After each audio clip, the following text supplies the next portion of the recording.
ശബരിമല സ്വർണ്ണക്കൊള്ളയിൽ നിർണായകമായ ചില വാർത്തകൾ പുറത്തു വരികയാണ്. നിലവിലെ ദേവസ്വം ബോർഡ് പ്രസിഡന്റ് PS പ്രശാന്തിന് സ്വർണ്ണക്കൊള്ളയിൽ നിർണായക പങ്കുണ്ട് എന്നുള്ള വിവരങ്ങളാണ് പുറത്തു വരുന്നത്. കഴിഞ്ഞ ദിവസം ഹൈക്കോടതിയിൽ പ്രത്യേക അന്വേഷണ സംഘം സമർപ്പിച്ച പ്രാഥമിക റിപ്പോർട്ടിലാണ് നിർണായകമായിട്ടുള്ള ചില കണ്ടെത്തലുകൾ ഉള്ളത്. നിലവിലെ ദേവസ്വം ബോർഡിന് ഈ സ്വർണ്ണക്കൊള്ളയിൽ നിന്ന് ഒഴിഞ്ഞു മാറാനാകില്ല എന്നുള്ള വിവരങ്ങളാണ് പുറത്തു വരുന്നത്.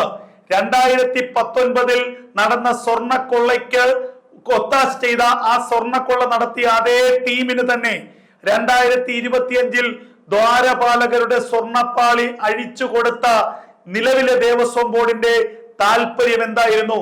2019 സ്വർണ്ണക്കൊള്ള മറയ്ക്കാനുള്ള തന്ത്രങ്ങളായിരുന്നു 2025 പയറ്റിയത് എന്ന് വ്യക്തമാവുകയാണ്. ഇവിടെ 2019 ക്രമക്കേട് നടത്തിയെന്ന് കണ്ട സാഹചര്യത്തിൽ ആ സ്മാർട്ട് ക്രിയേഷനും ഉണ്ണികൃഷ്ണൻ നമ്പൂതിരിക്കും 2025 ദ്വാരപാലകരുടെ തങ്കപ്പാളി കൊടുക്കരുത് എന്ന് തിരുവാഭരണം കമ്മീഷണർ പറഞ്ഞിരുന്നു.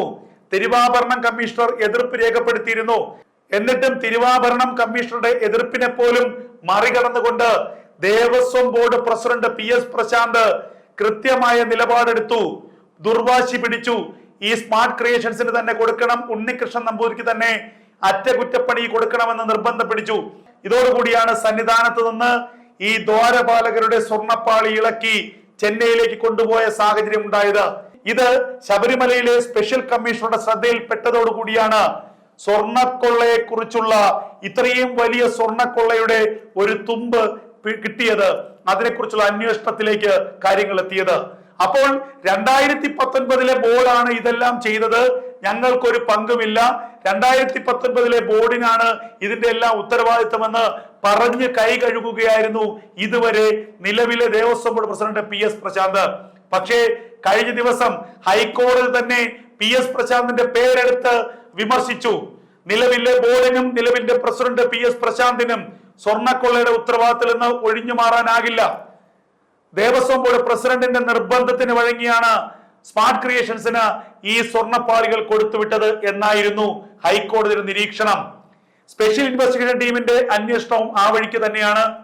എന്തായാലും നേരത്തെ മുതൽ നമ്മൾ പറയുന്ന ഉന്നതന്മാർ ഓരോരുത്തരായി ഇപ്പോൾ അവരുടെ പേര് വിവരങ്ങൾ പുറത്തു വരികയാണ്.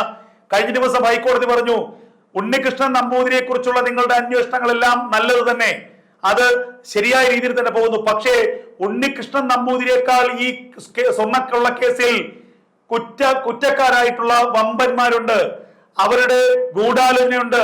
അതുകൊണ്ട് ഇതിന് പിന്നിലുള്ള ക്രിമിനൽ ഗൂഢാലോചന അന്വേഷിക്കണം. ഈ ക്രിമിനൽ ഗൂഢാലോചനയിൽ പങ്കെടുത്തവർ ആരൊക്കെയെന്ന് അന്വേഷിക്കണം. ആ വമ്പന്മാർ ഈ കേസിൽ പിടിക്കപ്പെടണം, അവരെ ജയിലറയ്ക്കകത്താക്കണം. അതിനുവേണ്ടി പ്രത്യേക അന്വേഷണം ആരംഭിക്കാനാണ് ഇപ്പോൾ സ്പെഷ്യൽ ഇൻവെസ്റ്റിഗേഷൻ ടീമിന് ഹൈക്കോടതി നൽകിയിരിക്കുന്ന നിർദ്ദേശം. അതായത് സ്വർണ്ണക്കൊള്ളയിൽ വമ്പന്മാർ നിരവധിയുണ്ട് എന്ന് ഹൈക്കോടതിക്ക് പോലും ബോധ്യപ്പെട്ടിരിക്കുന്നു.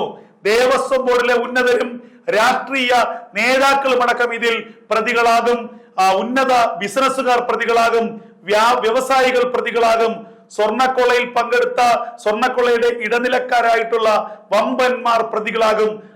അത്തരത്തിലേക്കുള്ള അന്വേഷണത്തിനാണ് ഇപ്പോൾ ഹൈക്കോടതി ഉത്തരവിട്ടിരിക്കുന്നത്.